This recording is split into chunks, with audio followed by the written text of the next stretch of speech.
सत्ता में बैठी भारतीय जनता पार्टी किसी न किसी मुद्दे को लेकर विपक्षी दलों के निशाने पर बनी रहती है, चाहे वो मुद्दा राजनीतिक हो चाहे सामाजिक हो।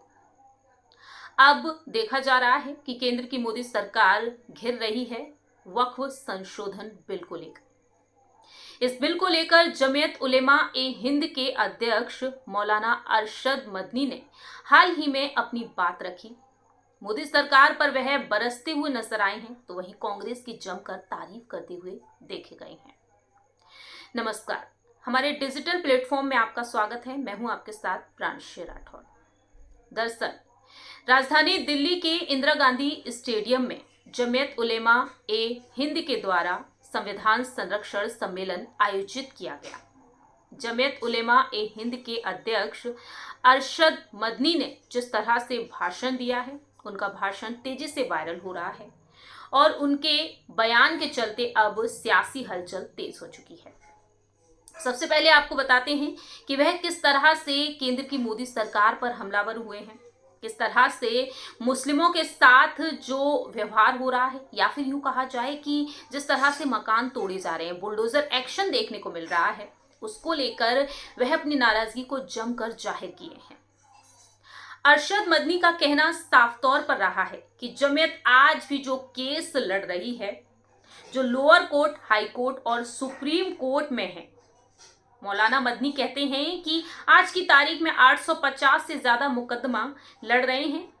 हम तब तक उनके साथ हैं जब तक कोर्ट में यह साबित ना हो जाए कि वह मुलजिम है या नहीं। दूसरी ही तरफ यह भी देखा गया है कि वह साफ तौर पर कह रहे हैं केंद्र की मोदी सरकार पर निशाना साधते हुए कि हिंदू मुस्लिम भाई भाई हैं, अगर इन्हें बांटेंगे तो देश तबाह हो जाएगा।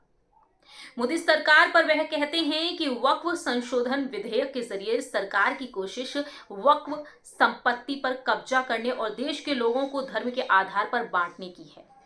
इस तरह से उन्होंने अपनी नाराजगी को जाहिर किया है।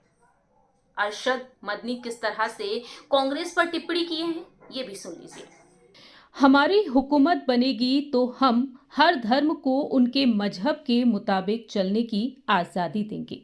मैं उनकी बात की कद्र करता हूं, इसलिए मैंने उस गठबंधन को वोट देने की अपील की जिसमें मुसलमान को अपना मजहब फॉलो करने की छूट हो। मुझे खुशी है कि गठबंधन आगे निकला और बीजेपी हार गई।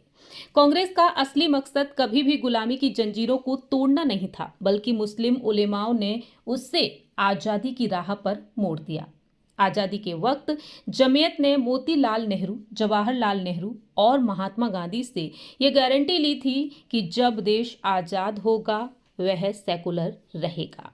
आपने सुना कि किस तरह से अरशद मदनी ने अपनी बात रखी है। कांग्रेस पर वह टिप्पणी करते हैं, कांग्रेस नेता राहुल गांधी के फैसलों की वह तारीफ करते हैं, इंडिया अलायंस की वह तारीफ करते हैं कि किस तरह से वादे किए गए हैं, लेकिन दूसरी तरफ सरकार पर वह हमलावर होते हुए नजर आते हैं।